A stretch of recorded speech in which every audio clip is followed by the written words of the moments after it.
우리가 성경을 읽다 보면 성경이 쉽다고 느끼는 분은 아마 많지 않을 겁니다. 기본적으로 우리의 마음속에 드는 생각은 성경은 좀 이해하기 어렵고 또 이해하는 게 벅차다, 이런 생각을 아마 1차적으로 가지실 터인데, 그래도 우리가 성경을 읽다 보면 조금이라도 더 이해해 보려고 애쓰고 더 많이 그 의미를 파악해 보려고 애를 써보지만 읽다가 도저히 안 되는 부분이 있거든요.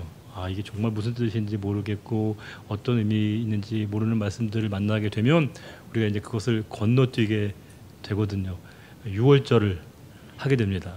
어쩌면 오늘 본문은 그런 성격의 책이라고 볼 수 있지 않을까 싶습니다. 많은 분들이 읽으시면서 도대체 이게 무슨 말이고 무슨 내용이고 여기에 담겨있는 뜻이 뭘까라고 하는 그런 질문을 고민을 하실 듯 싶은데요. 저도 이제 여러분들에게 최대한 좀 자세하고 쉽게, 나름대로는 쉽게 설명하려고 애쓰고 있는데, 여러분들이 어쩌면 이 본문 가지고 저희가 자주 묵상하기는 어려운 부분이기 때문에 여러분들이 좀 잘 경청해 주셔서 이 말씀이 어떤 의미를 통해서 우리에게 주시는 하나님의 말씀이 무엇인가를 우리가 함께 듣게 되기를 원합니다.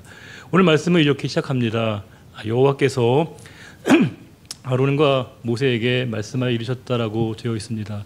하나님은 종종 이렇게 말을 걸어오십니다. 당신의 사람들에게 대화를 걸어오시는 분이시거든요. 하나님께서 모세와 아론에게 말씀을 시작하시게 됩니다. 하나님께서 당신의 사람들을 부르셔서 대화를 시작해 가시고 이야기를 전개 가시게 됩니다. 그래서 하나님과 당신의 백성들 사이에서는 대화를 시작하신 분도 하나님이시고요, 대화를 이어가시는 분도 하나님이시고 그 대화의 깊이를 깊어지게 하시는 분도 하나님이십니다. 우리가 참 신앙이라고 할 수 있는데, 신앙과 미신의 가장 큰 차이가 뭘까요? 미신과 신앙의 차이, 여러 가지가 있겠지만 미신은 일방향입니다. 그런데 신앙은 양방향이고요, 쌍방향입니다.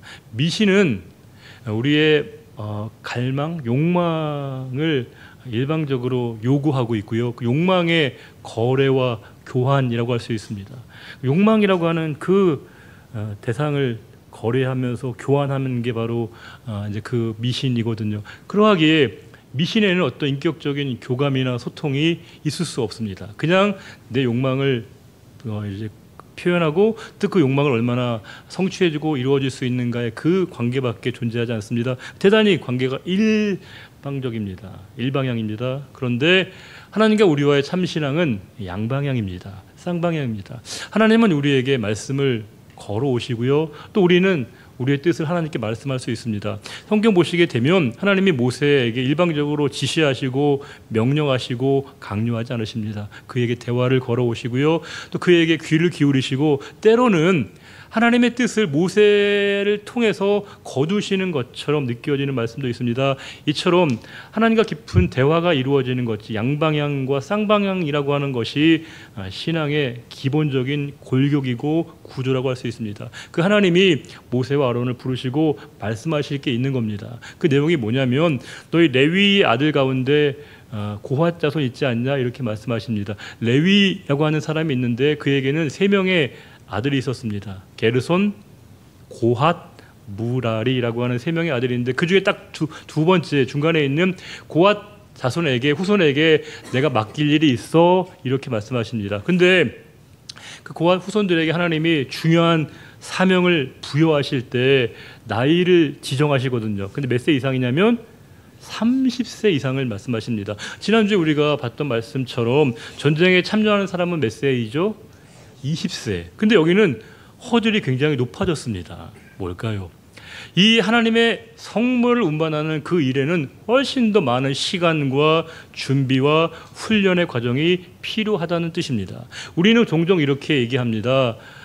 나이는 숫자에 불과하다, 이렇게 얘기합니다. 나이의 의미를 애써 희석화시키고 우리가 나이의 의미를 약화시키는 경향이 있는데 뭐 그럴 수 있겠죠. 그러나 나이는 단순하게 시간의 축적과 누적의 의미를 뛰어넘습니다. 요새 우리는 워낙 좀 이렇게 어려 보이고 젊어 보인다는 말을 듣기를 원하시거든요. 여러분들에게 누군가가 오셔서 나이보다 들어 보인다고, 거늘고 보인다고. 그 말을 듣고 좋아하는 분은 거의 없을 겁니다. 이건 굉장히 싸우자는 거거든요. 그러니까 이게 우리가 뭔가 좀 젊어 보이고 어려 보이고 그러다 보니까 이 사회 분위기가 좀 퇴행적인 언어의 방식과 표현 방식을 더 선호하지 않나 싶은데, 나이는 결코 숫자에만 머무르는 게 아닙니다. 나이는요, 경험인 것이고요, 경륜인 것이고 연륜인 것입니다. 하나님의 일들을 할 때는 훨씬 더 많은 준비의 과정이 우리에게 필요하다는 것을 말합니다. 나이는 결코 우리가 생물학적인 나이테만을 의미하는 게 아니고요, 연륜과 경륜과 이해의 폭의 나이테를 동시에 의미하게 됩니다. 나이 들어 보인다는 말과 이게 어른스러워 보인다는 말은 동의어가 아닙니다. 나이는 시간이 지나면 다 우리가 들고요, 나이를 먹게 됩니다. 그럼 모두가 다 우리가 어른이 되는 것, 어른스러워지는 것은 아니거든요. 어른스러워진다는 건 뭘까요? 세상을 보는 넓은 관점과 이해력과 포용력, 많은 것을 담아내는 것이기 때문에 우리에게 요구하시는 것은 그 성숙한 인격에 도달되어지는 지점이 필요하다는 겁니다. 지금 이 고아 자손에게는 적어도 30세가 되어야 된다. 20세가 전쟁에 참여하는 그런 왕성한 나이인데 그 나이는 안 되고 조금 더 너희가 다듬어지고 깎여지고 인격이 다듬어지고 난 다음에 이 일을 할 수 있어, 이렇게 말씀하십니다. 성경에 보시게 되면 유달리 30세 어떤 큰 일을, 의미 있는 일을 하게 된 경우들이 많습니다. 다윗이 몇 살의 왕이 되는가요? 사람이 문제를 내면 제가 질문하면 나름대로 의도가 있겠죠. 다윗은 30세 왕에 오르게 됩니다. 요셉은 몇 살에 총리가 되죠, 여러분? 역시 30세 그가 총리가 되고, 예수님은 몇 세에 공생애를 시작하십니까? 그렇죠. 굉장히 30세라고 하는 것은 꼭 30이 고정된 그 숫자가 중요한 것이 아니고요, 그 시간 동안에 많은 준비와 훈련과 연단이 필요하다는 겁니다. 물론 이 30이라는 숫자를 너무 크게 신비적인 의미로 볼 필요는 없고요. 아브라함을 하나님 부르신 나이는 몇 세입니까? 75세. 모세가 쓰임받은 나이는 몇 살입니까? 80세이거든요. 그러하기에 그 시간 동안에 그들이 깎여지고 다듬어지는 시간을 하나님이 그들에게 요구하셨다는 사실입니다. 생각해 보시게 되면요, 바울이 주님을 만난 그 다메섹 체험이 얼마나 강렬합니까? 그러면 그때 바로 하나님이 그에게 어떤 사명을 맡기시고 일을 행하게 하시는 게 이게 순리일 것 같은데 그렇게 하지 않으십니다. 그를 기록도 남아있지 않는 그 아라비아 사막에 홀로 보내셔서 연단과 훈련의 시간을 갖게 하신다는 겁니다. 지금 여기도 마찬가지로 고아 자손들이 패기 넘칠 때 그때 일을 하는 게 아니고요, 어쩌면 자신의 충동과 감정과 이 모든 것들이 좀 이렇게 사그러지고 다듬어지는 30세가 되어야만이 이 일을 맡을 수 있어 라고 하는, 굉장히 이 고아 자손이 맡고 있는 그 업무가 사명과 사역이 엄중하다는 것을 말해주고 있습니다. 그러면 3절에 고아 자손이 맡고 있는 그 일을 뭐라고 표현하고 있냐면 역사라고 표현하고 있습니다. 역사. 이 역사란 말이 차바라고 하는 히브리어 단어인데 군사, 군대 이런 뜻입니다. 자, 그러면 이 고아 자손이 맡게 될 그 일의 성격이 무엇인가를 알려주고 있습니다. 그것은요, 군인으로 역할을 감당한다는 겁니다. 마치 전쟁을 치르는 것처럼. 전쟁에 임하는 사람의 마음가짐이 어떠할지 우리가 충분히 짐작해 볼 수 있죠. 전쟁을 대충 임하는 사람이 어디 있겠습니까? 이거 목숨을 거는 일이거든요. 생즉사, 사즉생입니다. 그만큼 비상한 각오로 너희가 그 일에 임해야 돼. 그 고아 자손이 앞으로 맡게 될 그 일의 사명의 성격이 이만큼 엄중하다는 것을 말해주고 있는 겁니다. 자, 그러면 4절 이하에 이제 하나님께서 구체적으로 그 고아 자손이 맡을 일들을 명하고 계신데, 한마디로 얘기하면 고아 자손이 맡을 일은 뭐냐면요, 이 성막과 회막을 옮기는 일을 하는 겁니다. 즉 이사를 하는 겁니다. 이주를 하는 거예요. 성막은 굉장히 중요한 특징이 하나 있습니다. 성막은 가장 중요한 특징이 뭘까요? 이동이 가능하다는 거예요. 성막은 한 곳에 머물러 있는 정주하는 건물이 아닙니다. 이건 하나의 건물로서요, 이동하는 겁니다. 텐트입니다.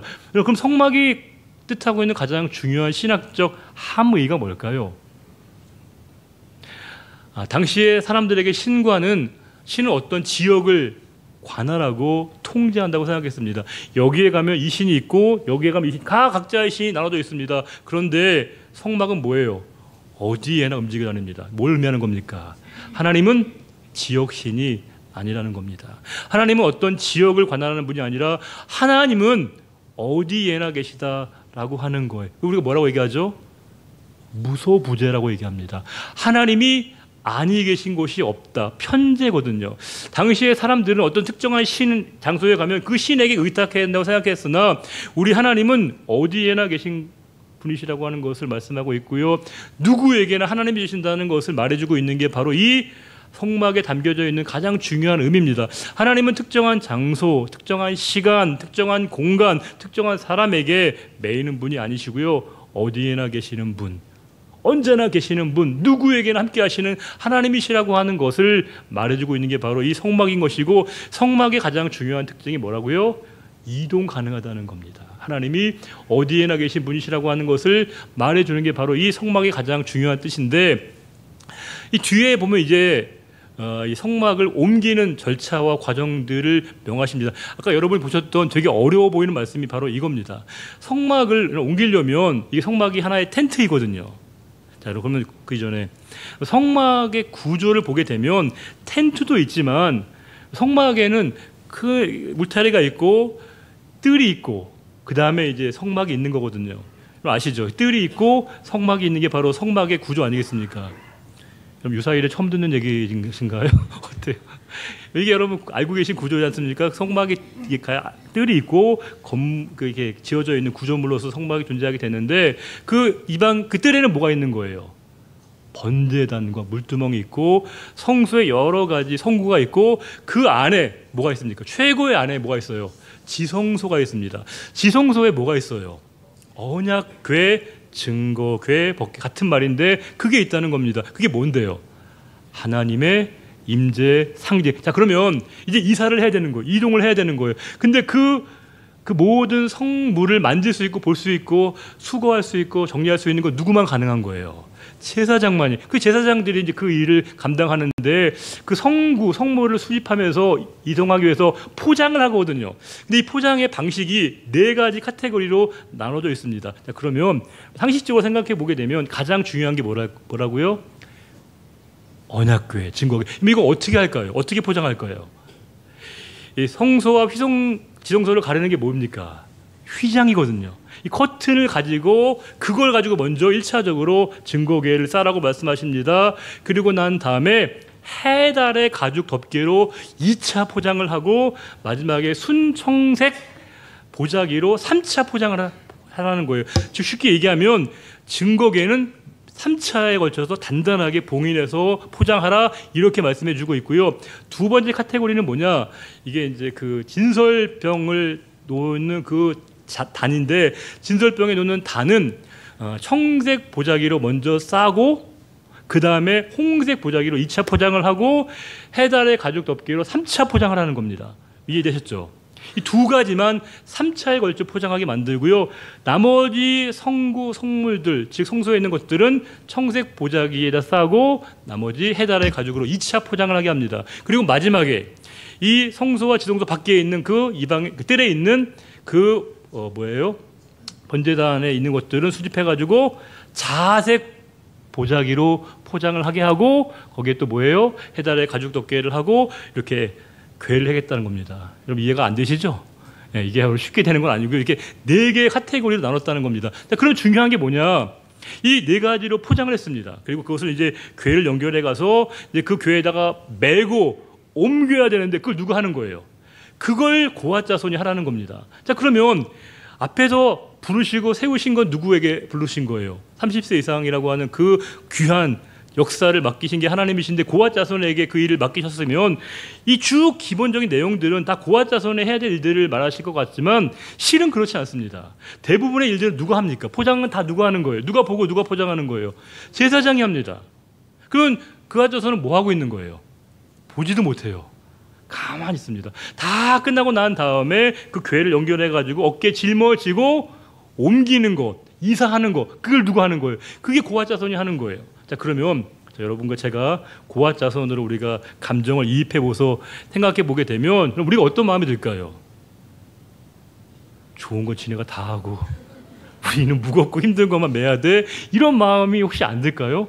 아니 폼나 보이는 일들 있어 보이는 일들은 다 제사장이 다 하고 만져보기도 하고 보기도 하고 다 하고 실제로 힘들고 어렵고 부담스럽고 괴롭고 어찌 보면 되게 무거운 책임을 지고 에너지가 소모되는 그 일 누가 하는 거예요? 그앗 자손이 한다고 할 때 우리가 만약에 그앗 자손이면 어떤 마음이 들까요? 이거 죄주는 누가 넘는 거야 이거, 이런 마음이 들지 않겠습니까? 자, 그러면 이 포장한 성구 성물의 무게는 이미 정해져 있습니다. 그렇죠. 그런데 그걸 이제 귀에 연결해서 이제 그 고앗 자손이 그 무게를 달 텐데, 짊어질 터인데, 그 객관적 무게와 중량은 동일하겠지만 변하지 않겠지만 그 짐을 성구를 매는 사람들의 무게감은 똑같지 않다는 겁니다. 무슨 말이냐? 어떤 사람은 너무 무거워요. 왜 맨날 우리만 힘든 거 시켜? 왜 우리만 이렇게 어려운 일을 하나님이 시키는 거야? 왜 그들, 제사장들은 교회 괜찮아 보이고 좋은 일 시키고 우리는 이렇게 허드렛 일처럼 무겁고 힘든 일만 나한테 시켜야 돼? 이런 마음이 드는 사람이 있었다는 게 아니고요, 있을 수 있는 것이고, 또 한편의 사람들은 하나님이 나한테 이렇게 과한 일을, 귀한 일을 맡기시다니 너무 감사하다, 너무 귀하다, 그 마음으로 그 짐을 지는 사람이 있었다라고 하는 겁니다. 그럼 이게 객관적인 일은 똑같을지 모르겠으나 그 일을 행하는 사람의 마음가짐에 따라 그 무게감이 완전히 달라지는 거예요. 우리가 하나님의 일을 할 때도 유사합니다. 비슷합니다. 우리에게 그 일이 무겁게 여겨지는 경우가 있다면 정말 그 일이 무거운 일일 수도 있지요. 그러나 어쩌면 그 일을 대하는, 그 일을 바라보는 우리의 마음가짐과 태도가 그 무게감을 달라지게 만들 수 있다는 거예요. 어떤 건요, 너무 쉬워요, 너무 편해요, 너무 가벼워요. 왜요? 내가 너무 감사한 일이고 귀한 일을 스스로 하나님이 나에게 맡기셨다라고 하는 그 생각이 나에게 부어질 때 그 무게감이 나에게 전혀 무게감으로 여겨지지 않고요, 걸음을 걸을 때마다 하나님의 은혜에 대한 감사가 나올 겁니다. 반면에 내가 왜 힘든 일도 해야 돼? 내가 왜 어려운 일도 해야 돼? 무거운 일을 나한테 맡기셨어라고 하는 그 마음을 가지고, 이거 고앗 자손이니까 질기는 져야 되는데 그 짊어지는 무게가 너무 무거워서 걸을 때마다 고통이고 아파하고 괴로워하고 불평하는 사람이 분명히 있을 수 있다는 겁니다. 그러니까 어떤 일을 하느냐에 따라서 그 일도 물론 중요하지만 그 일을 대하는 사람의 마음가짐에 따라서 그 일의 성격과 무게감이 완전히 달라진다는 거예요.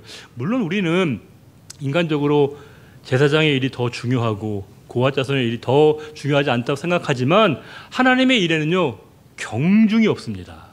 우열이 없습니다. 그 우리 인간적인 시각인 겁니다. 하나님 보실 때는 다 귀한 일이고 필요한 일이고 하나님이 다 맡기신 일인 거예요. 그런데 그 일을 임하는 우리의 마음가짐과 태도가, 그 일을 대하는 우리의 마음가짐을 통해서 우리가 감사가 나올 수도 있고요, 정반대의 마음이 나올 수 있다는 거예요. 지금은 이사하면 대부분 포장 이사를 하니까 한결 예전보다는 이사가 조금 쉬워진 건 맞긴 맞아요. 물론 이 말을 남편분들이 하면 아내들이 되게 싫어하긴 하죠. 정리를 다 해야 되니까. 이사는 쉬운 일은 아니에요. 그러나 한결 예전보다는 좀 쉬워진 건, 상대적으로 쉬워진 건 맞아요. 예전에 이사를 한다면 진짜 큰일이었거든요. 다 각자의 짐을 싸고 옮기는 일들을 다 하지 않았습니까? 뭐 용달이든 트럭이든 아니면 리어카에 짐을 실어가지고 옮기게 되는데, 짐을 옮길 때, 이사할 때 가장 어려운 짐이 뭘까요? 제일 힘든 짐이 뭐였을까요, 여러분? 장롱 아니었습니까? 요새는 붙박이장이 있으니까 너무 좋아요. 지금 예전에는 그 무거운 장을 옮기려면 이게 한두 명으로 안 돼요. 대여섯 명이 달라붙어서 진짜 낑낑대면서 장롱을 옮겼거든요. 제가 여러 번 이사하면서 한 가지 느꼈던 게 뭐냐면, 한 대여섯 명이 달라붙어서 장롱을 옮기는데 희한하게도요, 5명을 옮기나 6명을 옮기나 힘이 똑같이 든다는 거예요. 이상하지 않아요? 5명보다 6명이 많으면 그만큼 나에게 부여되는 그 부담이 줄어서 무게감이 적게 느껴져야 되는데 5명이 옮기나 6명이 옮기나 똑같이 힘들었습니다. 이유가 뭘까요? 그 6명 중에 1명은 손만 얹고 있는 거예요. 이렇게 손만 대고 있는 거예요. 이게 짐을 옮기는 게 아니에요. 그냥 손만 대고 손만 얹고 있으니까 그 짐에 대한 무게가 분산이 안 되는 거예요. 어떤 사람은 그럴 수 있다는 겁니다. 그냥 손만 얹어놓고 내 마음이 전혀 거기에 가지 않게 되면요, 그 일을 감당하는 내 마음의 태도와 자세가 완전히 달라지게 된다는 겁니다. 지금 고앗 자손들 가운데 어떤 사람들 분명히 그 일을 하면서 날마다 한 걸음 뗄 때마다 정말 은혜에 대한 감사하는 마음으로 그 일을 감당했을 사람이 있을 수 있고요. 또 반면에 왜 나만, 왜 우리만 이렇게 힘든 일이고 무거운 일을 감당해야 돼? 라고 생각하는 사람은요, 걸음을 뗄 때마다 원망과 불만과 고통을 토로했을 겁니다. 그 완전히 사람들이 이렇게 갈라지고 있습니다. 그 가운데 이제 16절 보시게 되면 고앗 자손 외에 또 한 사람이 나오고 있는데 그가 누구냐면 바로 엘르아살입니다. 엘르아살은 제사장입니다. 그의 역할을 쭉 이렇게 나열하고 있는데, 사실 엘르아살이 제사장인 건 맞는데 엘르아살 이전에 아론의 또 다른 아들들이 있었습니다. 누군지 아시죠? 나답과 아비후라고 하는 아들이 있었습니다. 근데 이게 엘르아살이 세 번째 아들인데 제사장의 역할을 떠맡았습니다. 이유가 뭘까요? 나답과 아비후가 하나님께 잘못된 불을 분향하다가 하나님의 심판을 받게 되었고, 그 이후에 그 엘르아살이 그 업무를 이렇게 물려받은 겁니다. 자, 그러면 엘르아살은 이제 그 형들의 사례를 보면서 굉장히 엄중함을 깨달은 것이죠. 교훈을 삼은 거예요. 그러니까 그 일을 임하는 본인의 태도와 마음가짐이 완전히 달라진 겁니다. 아니, 그 일을 통해서 반면교사를 삼은 것이죠. 분명 나답과 아비후의 실수가 있었습니다. 근데 그 실수를 자신의 삶의 교훈으로 삼은 겁니다. 메시지가 있다고 삼은 겁니다. 아, 이 일을 임하는 나의 마음의 태도와 자세가 남달라야겠다라고 스스로의 마음가짐을 삼은 것이죠. 우리가 인생에서 무수히 많은 실수를 할 수 있습니다. 오늘도 우리는 실수를 하고 있고요.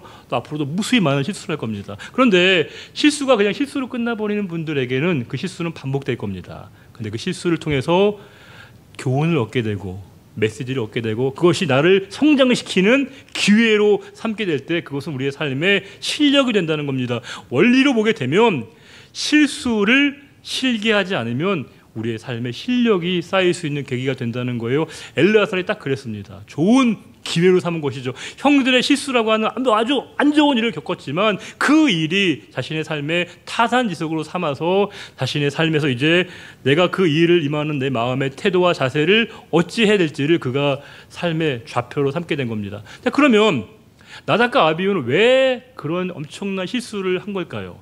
이유가 뭘까요? 한두 번 제사한 게 아니에요. 매번 제사를 집례하고 다 했거든요. 이게 잘못된 불을 한다는 게 원천적으로 불가능한 겁니다. 근데 왜 그런 말도 안 되는 실수를 그들이 범했을까요? 익숙함입니다. 익숙함입니다.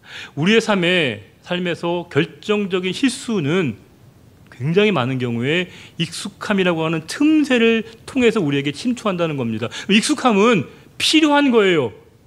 당연한 겁니다. 근데 익숙함이 경계심과 긴장을 와해시킬 수 있다는 겁니다. 그 와해된 우리의 경계심의 그 틈을 언제나 우리가 넘어질 수 있는 계기가 된다는 거예요. 아담과 하와가 뱀이 한두 번 유혹한 건 아닐 겁니다.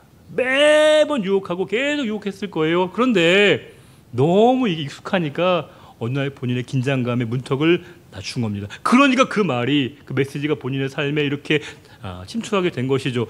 다윗의 생애 가장 치명적인 실수인 밧세바 사건도 다윗이 왕궁 이게 위에 한두 번 올라갔겠습니까? 매번 올라갔지만 어느 날 그의 마음속에 긴장감과 어떤 그런 준비하는 마음과 그런 이완되어졌을 때 그 틈을, 그 익숙함을 침투했다고 하는 거예요. 우리가 하나님을 대할 때도 이 부분이 되게 중요합니다. 우리가 하나님을 익숙함으로 대하면 안 됩니다. 하나님을 친숙하고 친밀하게 대하는 것과 그분이 익숙해지는 것은 좀 별개의 차원입니다. 하나님은 결코 우리가 그분을 가볍게 대할 수 없는 분입니다. 하나님 앞에 나올 때 우리는 늘 두렵고 떨림의 마음을 가져야 합니다. 그분 앞에 설 때 우리는 늘 우리를 돌아보고 우리를 살피고 난 다음에 주님 앞에 나올 수 있는 겁니다. 너무 우리의 긴장감의 문턱이 낮아져서 하나님을 대할 때마저도 우리의 마음이 별로 달라지지 않는다라고 하면 내 마음의 방향이 얼마나 하나님을 향하고 있는가를 언제나 살펴봐야 한다는 거예요. 그래서 우리가 너무 익숙해지는 건요, 항상 우리가 스스로를 돌아보아야 될 계기가 된다는 거예요. 그래서 성경에 이런 말씀 있지 않습니까? 선줄로 생각한다. 선줄로 생각하는 것은 스스로 익숙해지는 순간이거든요. 그때 뭐라는 거예요? 넘어질까 조심하라는 겁니다. 내게 너무 편해졌습니다. 내가 예배가 너무 편해지고 좀 쉬워지고 가벼워졌다고 느낀다면 그때가 우리가 늘 경계심을 가져야 한다는 겁니다. 하나님의 보좌 앞에 나오는데, 하나님의 임재 앞에 나올 때 우리가 늘 두려움과 떨림과 기대감과 설렘의 마음을 가지고 나온다는 게 얼마나 우리에게 필요한 일인지 모릅니다. 뒤에 17절부터 20절은 어떤 말씀을 주고 있냐면, 너희 제사장들이 혹시 그 고앗 자손들이 그 성물을 보거나 만지지 않도록 잘 너희가 살펴봐야 돼. 그렇지 않게 되면 그들이 우연이라도 그 성물을 보거나 만지게 되면 하나님의 심판이 있을 것을 말씀하고 있습니다. 자, 그러면 이 말씀은 기본적으로 제사장에게 주고 있는 말씀인데 누구를 위해서 주는 말씀일까요? 지금 제사장들에게 너희가 잘 살펴서 고앗 자손들이 실수로라도 그 성물을 만지거나 보지 않게 너희가 늘 조심해야 돼 라고 하는 그 메시지는 누구를 향한 메시지인 거예요. 표면적으로는 제사장들에게 향한 말씀처럼 보이지만 실제로 누구를 위한 거예요? 고앗 자손을 보호하기 위한 겁니다. 실제로 이스라엘 백성들의 그 진영을 봐도 마찬가지였습니다. 이스라엘 백성들이 동서남북으로 각 세계 지파별로 나눠져 있었고, 성막이 있고 성막 주변에 누가 포진하고 있었냐면 레위 지파가 포진하고 있었습니다. 이유가 뭐예요? 외인들이 실수로라도 의도적으로라도 성막에 침탈하지 못하도록 수비 역할을 하는 겁니다. 정말 다행스러운 게 뭔지 아세요, 여러분? 성막에 잘못 침입해서 죽은 사람이 한 명도 없었습니다. 여기도 보게 되면 고앗 자손이 실수로 의도적으로 성물을 보거나 만져서 어떤 하나님의 심판을 받았다는 그런 예의 말씀이 한 구절도 없습니다. 이건 뭘까요? 두 가지 가정밖에 불가능하죠. 하나는 뭐예요? 이 말씀이 사실은 그냥 사문화된 조항이었다라고 하는 말씀과, 또 하나는 뭘까요? 제사장들과 레위인들이 그만큼 철저하게 자신의 자리를 지켜냈다는 겁니다. 왜요? 누구를 위해서? 자기를 위해서도 있지만 상대방을 위해서 그렇게 했다는 겁니다. 우리가 믿음을 관리하는 측면에서 보게 되면 저는 이 관심의 표명을 네 가지로 나눌 수 있다고 생각합니다. 네 가지가 뭐냐면, 자기에게도 관심이 없고 타인에게도 별로 관심이 없는 경우가 있어요. 남이 어떻게 신앙생활하는지 아무런 관심 없어요. 자기도 관심 없습니다. 아무런 관심 자체가 없는 경우, 모든 신앙생활에 있어서 아무런 관심이 자기도 없고 타인에게도 관심이 전혀 없는 그런 경우가 있습니다. 또 하나의 경우는 뭘까요? 자기에게만 관심이 있습니다. 내 믿음 지키는 거, 내 신앙 지키는 거, 내 기도 지켜내는 거, 내 예배를 지켜내는 것에만 관심 갖는 그런 경우가 있다는 겁니다. 내가 은혜 받는 게 중요해요. 나만 중요해요. 자기에게만 극도로 관심 갖는 경우가 있습니다. 또 한 경우는 뭐예요? 타인에게만 관심이 있는 경우가 있습니다. 자기 믿음은 상관이 없어요.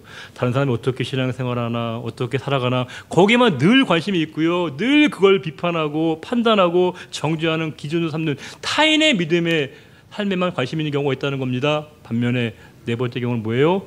자신의 믿음도 관심을 갖고 타인의 믿음에도 관심을 갖는, 이 관심은 관여하라는 게 아닙니다. 배려하고 이해하라, 그런 말씀이거든요. 지금 이 말씀을 보시게 되면 제사장들과 레위인들은 자기 믿음 하나를 지키는 게 중요한 게 아니고요, 나를 통해서 누군가의 믿음을 지켜내는 그 부단한 훈련과 집중이 필요하다는 거예요. 성도는 나의 믿음 지키는 거 중요해요.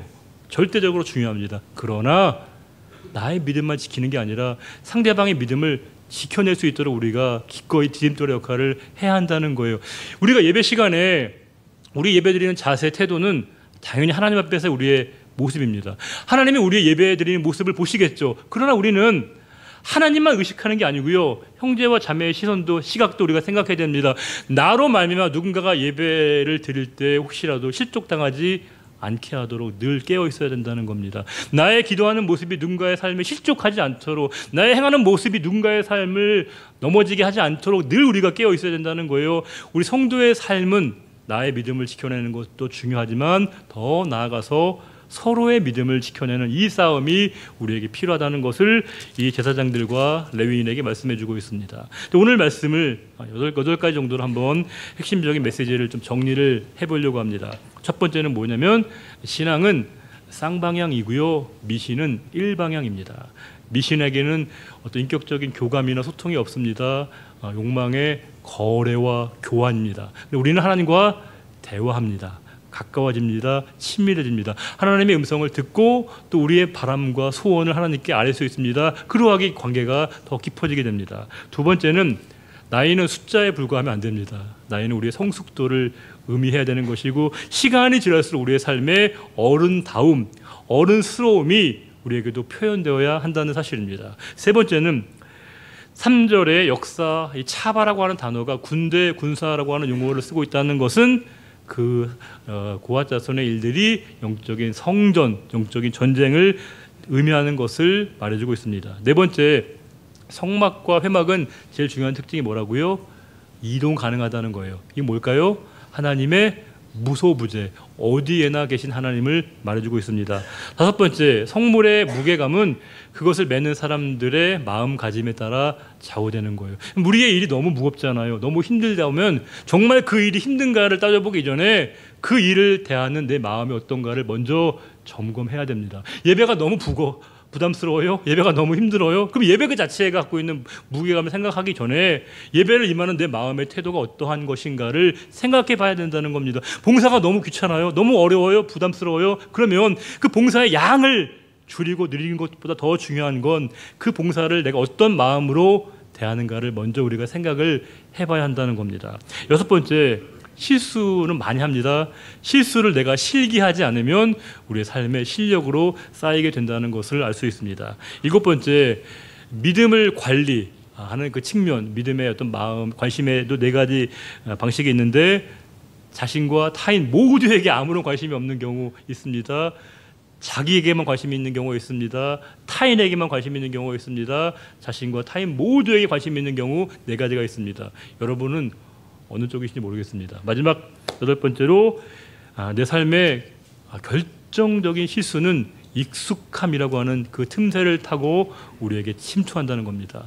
익숙한 건 우리에게 필요한 것이지만 익숙한 게 느슨함과 나태함이 되어서는 안 된다는 것을 오늘 말씀이 우리들에게 교훈해 주고 있습니다. 기도하겠습니다.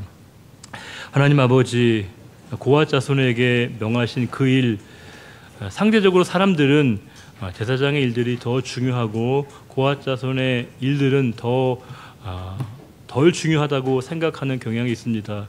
우리는 어떤 일에 우열과 경중을 늘 따지게 됩니다. 그러나 하나님이 우리에게 맡기신 일, 그 모든 일은 다 하나님의 일이기에, 하나님의 우리를 동력자로 부르신 일이기에 우리는 그 일을 임할 때에 우리 마음가짐과 태도가 그 무엇보다도 중요하다는 것을 다시금 깨닫습니다. 주님, 우리에게 주님의 일들을 맡겨주시고 주님의 일의 동력자로 저희들을 세우신 것을 감사드립니다. 하나님을 늘 우리 삶의 주인으로 모시고 우리의 모든 삶이 하나님의 주권을 인정하는 삶이 되게 해주시기를 원하며, 우리의 삶이 나 자신의 믿음만이 아니라 형제와 자매와 이웃들의 믿음을 지켜내는데 쓰임받는 삶 되게 하실 줄을 믿사오며, 언제나 우리와 함께 하시고 이 예배 중에 충만하신 우리의 주님 예수 그리스도의 이름으로 감사하며 기도 올려드립니다. 아멘.